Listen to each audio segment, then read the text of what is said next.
The coins clinked in her palm, 4 small, dull pieces, all she had left.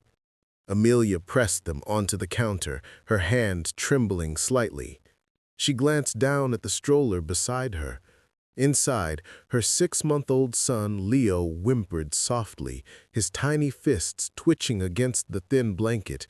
His cheeks were flushed and his lips moved restlessly, searching, hungry. "Just a loaf of bread, please," Amelia whispered to the grocer. The man behind the counter glanced at the coins, then at her. His eyes softened, but he said nothing as he slid the bread across. Amelia picked it up carefully, tucking it into the stroller basket as if it were something sacred. Her heart ached when Leo fussed louder, his cry thin but insistent. She bent quickly, stroking his cheek.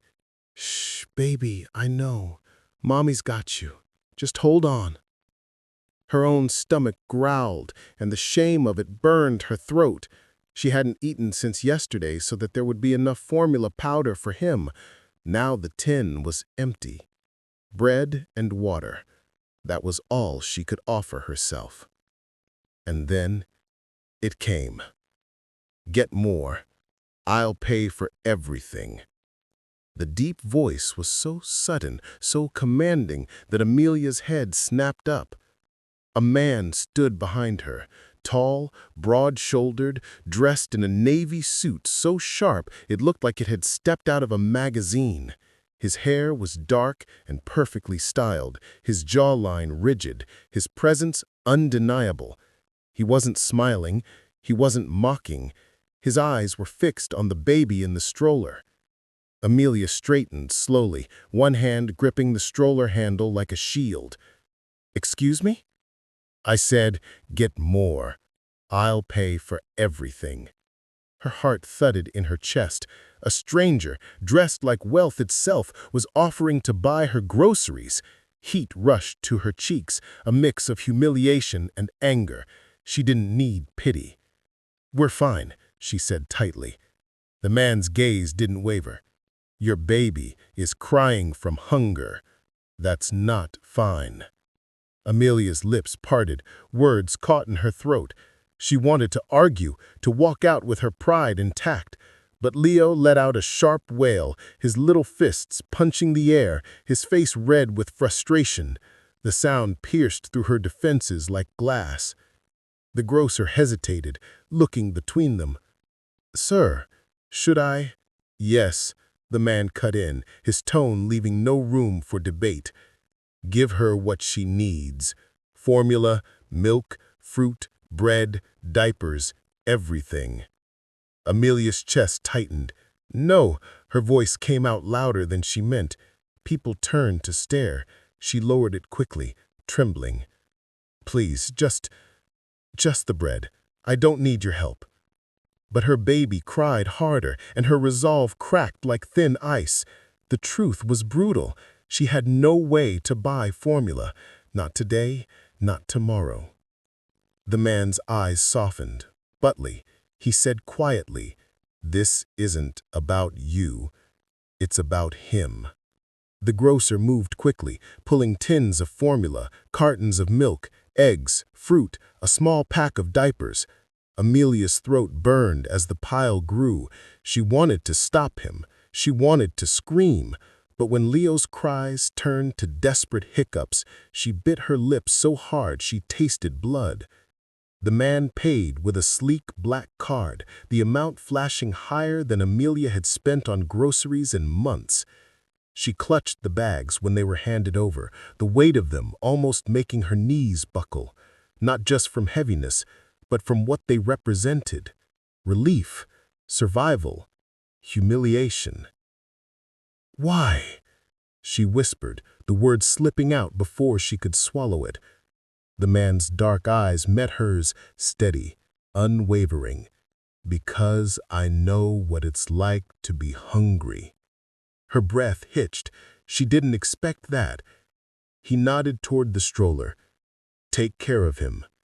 And without another word, he turned and walked out, leaving Amelia frozen in place, her baby wailing softly, and her arms full of groceries she hadn't earned. That night, Amelia sat at the tiny kitchen table, rocking Leo in her arms as he sucked greedily at a bottle of formula. His cries had softened to satisfied gulps, his little hand curling around her finger. Tears blurred her vision. She kissed his forehead. "Finally, baby. Finally, you're full." She didn't touch the bread. She didn't dare. She was too busy crying silently into her son's hair, relief flooding every tired bone in her body. But underneath the gratitude was confusion, sharp and gnawing. Who was that man? Why had he stopped? The answer came the next morning. A knock at the door startled her. Hardly anyone knew where she lived. Carefully, she set Leo down in his basset and opened the door. Her breath caught. It was him, the man from the store. No suit this time, just a crisp white shirt, sleeves rolled to his elbows. He carried a box of pastries. "I didn't mean to intrude," he entered evenly. "But I thought your son might like something fresh." Amelia's hand gripped the doorframe. "Why are you here?" He hesitated, then extended a hand. "Adrian Carter, CEO of Carter Industries." Her stomach dropped. She knew the name. Everyone did. He was one of the wealthiest, most powerful men in the city, and here he was, standing in front of her crumbling apartment door with a box of pastries. "I don't understand," she whispered. His expression shifted, less polished, more human.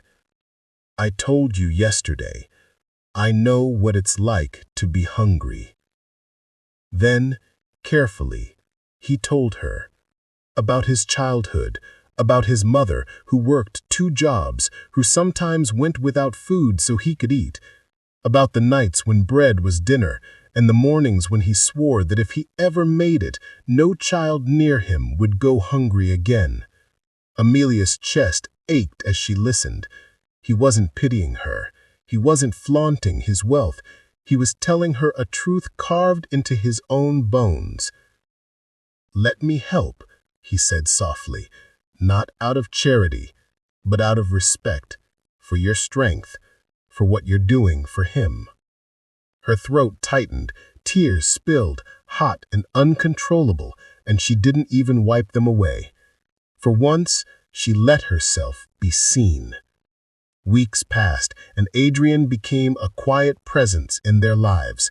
He never pushed, never patronized. He brought small things, a box of diapers, a warm blanket, books for Amelia to read aloud. He held Leo when her arms were tired, his large hands surprisingly gentle with the tiny baby. Amelia resisted at first, pride stiffening her shoulders, but over time, she saw the truth. Adrian wasn't helping out of obligation. He was showing up, again and again, like someone who cared. One evening, as she walked beside him, pushing the stroller, Amelia whispered, "Why us? You could help anyone. Why me?" Adrian glanced at her, his gaze softer than she'd ever seen it. "Because when I saw you holding that bread like it was your last lifeline, I realized maybe this was the moment I was waiting for, to keep my promise." Her lips parted, but no words came. Instead, Leo stirred in the stroller, cooing softly, and Adrian bent instinctively, adjusting the blanket around him with the kind of care only someone who understood truly gave. Amelia's chest tightened, but this time it wasn't from fear. It was something else. Something like hope. Months later, Amelia stood in the same grocery store, but this time her cart was full. Formula, fruit, bread, vegetables. Leo sat upright in the stroller now, chubby cheeks glowing, babbling happily. At the register, the cashier smiled knowingly. Adrian stepped up beside her, sliding an arm lightly around her waist. "Get more," he said softly, echoing that first moment. Amelia laughed through the tears stinging her eyes. "You always say that." "Because I mean it," Adrian murmured, pressing a kiss to her temple.